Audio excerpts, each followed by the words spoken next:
Ready? Welcome back to our next game. My name is Nikal Vassala. I'm joined by Jintan to be casting this game. We have a Band Apart versus Hard Knock Citizens. Both teams bring in very heavy drone compositions. Now you can see a mass swarm of them moving across to the other enemy blob. Jintan, this is going to be a super interesting game, I think. Yeah, it's very interesting to note both brought logistics, not going for that kind of logisticless kind of shotgun approach that we've seen previously.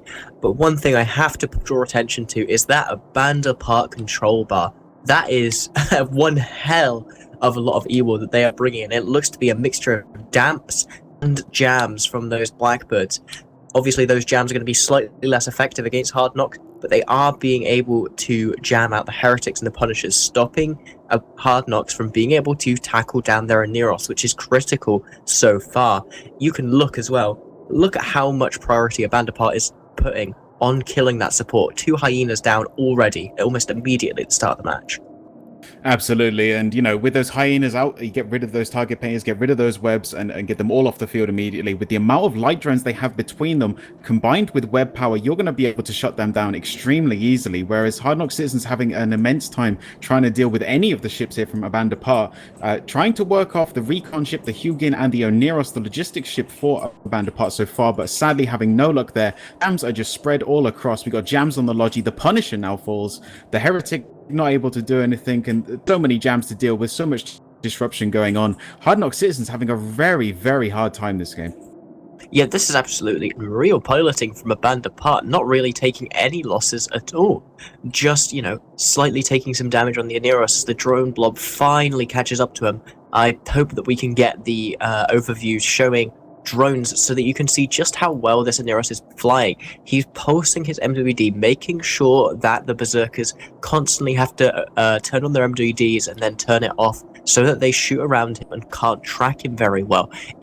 He's going to die eventually, but it's going to take so long, and I think Band Apart will be able to take down 3 more ships before he dies. I think so. The Aneros just hanging on there, and it always slipped into structure now, going down quite quickly. Regains a tiny bit of armor here, getting some assistance from remote reps, but it's not enough. The Oneros does fall. Meanwhile, the Vex and Navy issue for Hard Knock Citizens has been dipping into low armor for a while now. He has not hit structure just yet, but we do see webs and scram applied to the Hugin. The Hugin not in a good position that he wants to be in, and if he stays like that for too long, the damage application is going to be too much, but we still see very, very good jams coming off here from the Blackbirds. Andy Von Aderon now taking damage. He's going to lose his Blackbird, unfortunately.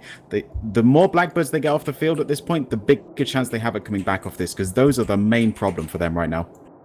Yeah, I can't help but think that a Band Apart are focusing way too hard on this Vex and Navy issue of Justin Cody. He's already caught. They need to rip down that Aneros on the Hard Knock side. Their whole team was revolving around the control that those Blackbirds provided. With their Aneros dead, they had to go for the trade, try and DPS race this down, and they've not turned into that role yet.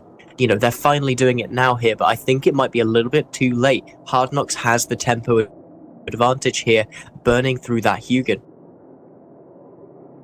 Yes, indeed. And obviously the Oneros from Hard Knock Citizens taking a lot of damage. Forsot trying to hang on as much as he can, but 4 applications on him. He's not going to be able to do it. He does fall. So now both teams only rely on remote reps they have from other ships, Stream Logi on the field right now. We do see that the Hugin is still under immense pressure from webs, newts, and scrams, but they are switching DPS to the Ishtar of Jose Sambano, and he is taking more and more damage, hitting into low structure now. So we'll see if he does end up going in this. But meanwhile, the Vex and Navy issue taking another pounding here, more application being dropped onto Justin Cody. And is he going to hold on? It's so close. He's gone. He's gone. 2 Eoses and 2 Ishtars going up against the world of a Band Apart's team, which is Eos, Hugin, Myrmidon, double Ishtar, double Vexor, and a lone Blackbird remaining.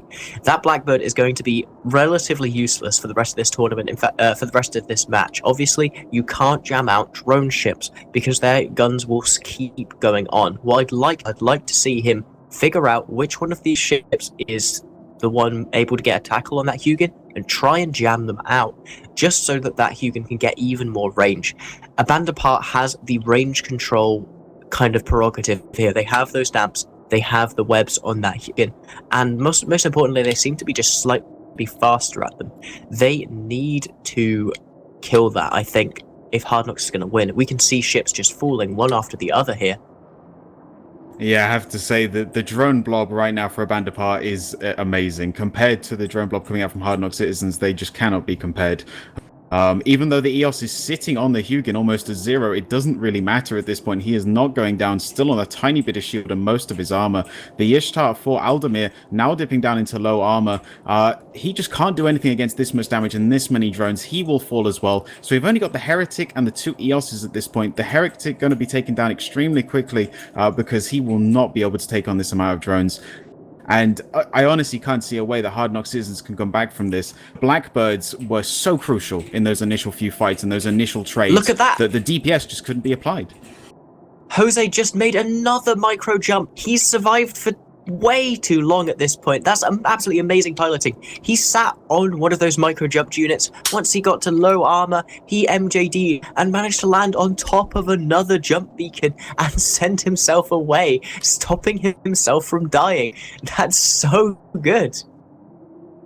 Yeah, that's very, very good play. And at this point, you know, even though they may be in a good position to victory here, every point counts. And still, there's been a lot of DPS coming out of that Ishtar still by keeping it alive. So very, very good play there by Jose. We do see the EOS is getting chipped away at this point. Lysis looks like he is the primary at this point. He is down into low armor, heading into structure. The webs on both of them pulling their speed down to sub 100 numbers at this point. So yeah, unfortunately going to be chewed through at this point, and a slow and painful death to Hammerhead 2's and Acolytes. Yeah, really back and forth match here from Hard Knocks and Abandapart. I think both teams had chances to win here. ABBA was just able to out-execute Hard Knocks, which is not something I thought I'd be saying at the start of this match. Yeah, it looks like Frankie Sarkin is going to be the last pilot left alive here, slowly getting whittled down. I'm sure he's jammed, damped, scrammed, webbed, and pretty much everything. He'll probably be just leaning away from the keyboard, head in his hands, waiting for his inevitable demise here. Yeah, not a position you want to be in. You can really just watch the pretty explosions. And there he goes. Frankie Sagan, the last Hard Knock citizen to fall now. And Abandapart will be taking the victory here. Good fights all around. And back to the studio.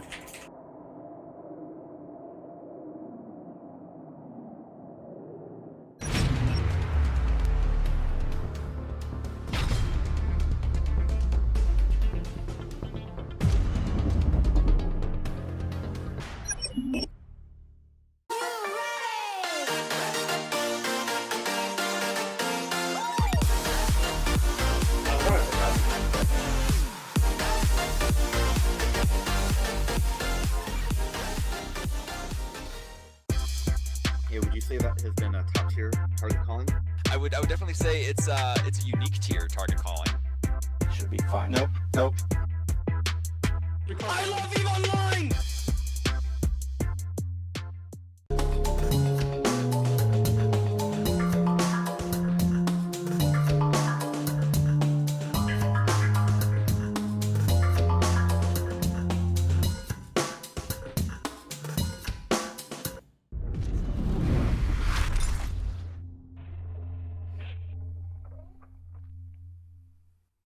Welcome back after Abandapart taking out Hard Knock Citizens there. I knew Rix would lead me correctly. They're doing really well in this tournament so far. Abandapart, Hard Knocks suddenly dropping down into losers bracket. Ithaca, what were your thoughts on that match?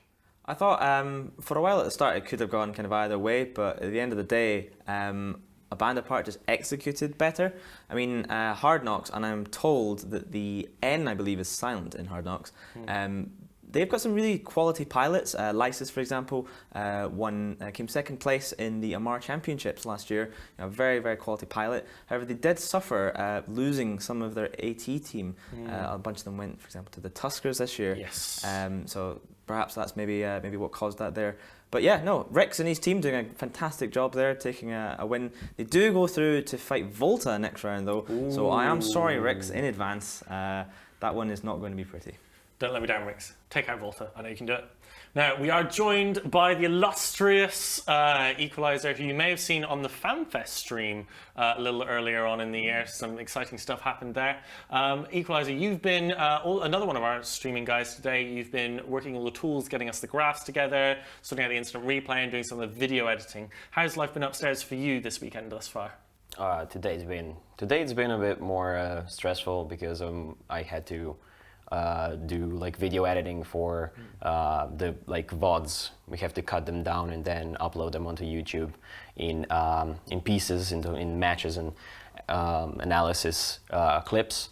So doing that and also doing the graphs at the same time was a bit more stressful. But yesterday I was bored most of the time, to be honest. I'm used to a lot more work usually. So usually, like when you're running the EVNT tournaments for us, like you've got like 3 computers going all at once, and it's all a bit crazy. It's like 3 screens, and there's stuff to look at on every single one of them, important stuff. What are the differences you found between doing the home streaming for EVNT tournaments, the majors, the minors we do, and then being here? I mean, obviously we're in a massive building, we're all together, but what are like the core differences from a technical standpoint of what you're able to do and kind of what you have to look after and what different difficulties there may be?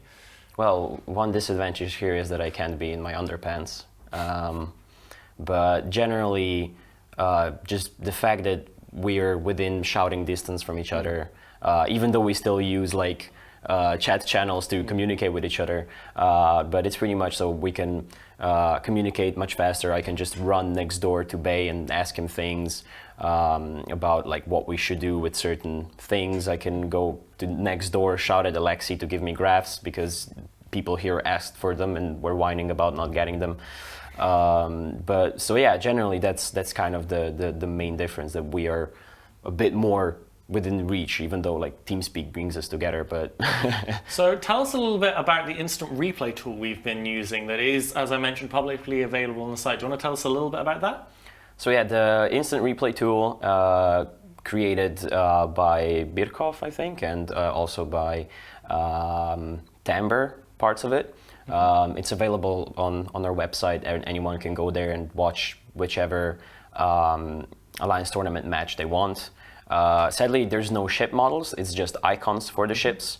But to actually get the feeling of what was happening in the match itself is it's more than good enough. And like if you're not satisfied with the camera work we're doing, you can easily just go there and do it yourself, watch it yourself. So yeah, they did an amazing work, and pretty much everything I do in our case is throw Chrome into a full screen mode and do the camera work. That's pretty much all I do. The rest is all out there on the website, available for everyone. I mean, it's also great practice if anybody's looking into becoming a caster, getting some practice. You can just bring up an old match and yourself try to control the camera, try to commentate and get a feel for what it's like, so you can get a bit of practice in before you apply to work for EVNT, before you apply to go to Iceland to be on the AT crew up there, which I can tell you is a massive amount of fun. I definitely recommend applying when it comes around again next year. We do have another graph ready to go, despite your being here. I have a graph about stealth bombers and their use in this year's tournament. Here we go. The most picked ones being the Hound and the Purifier. That's explosive and EM damage.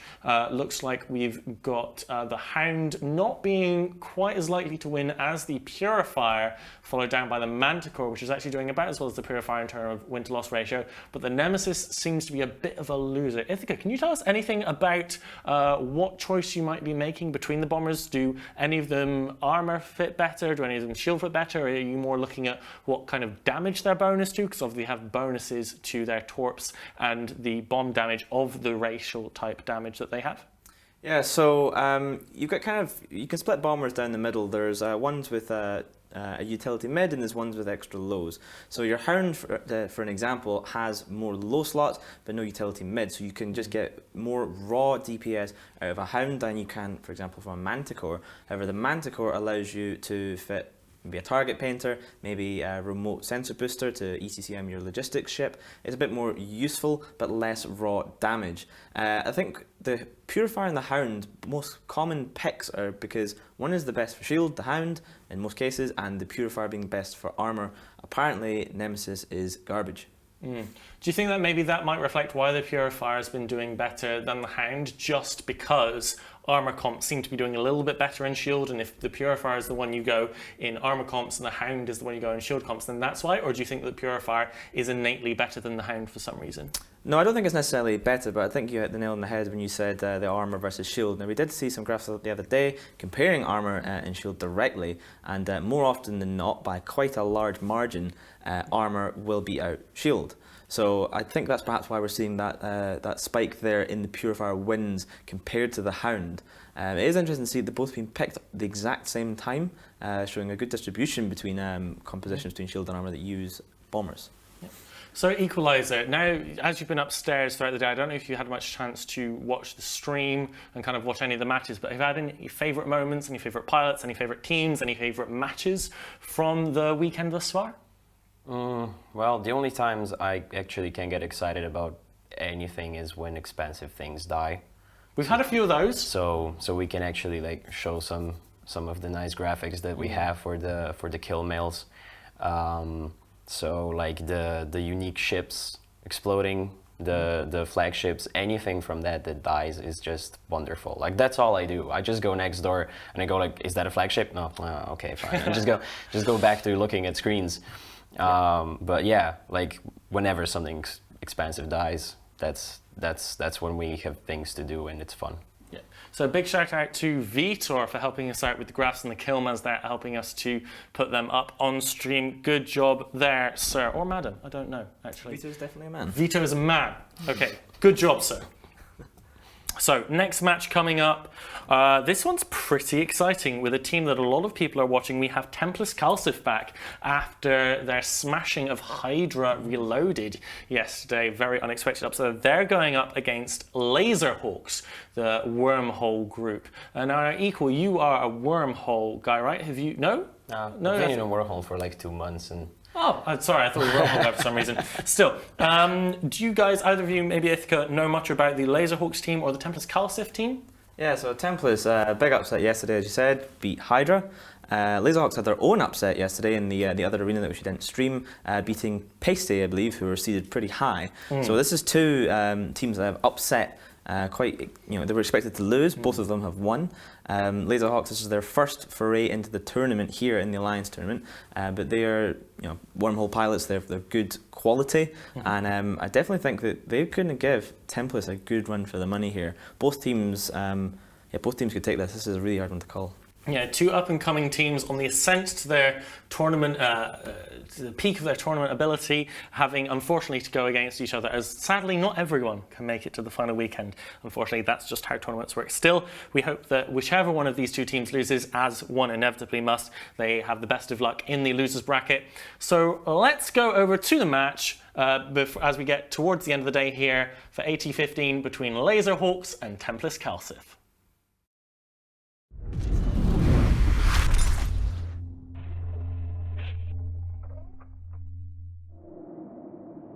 Welcome to our next game, Laserhawks versus Templis, down right here.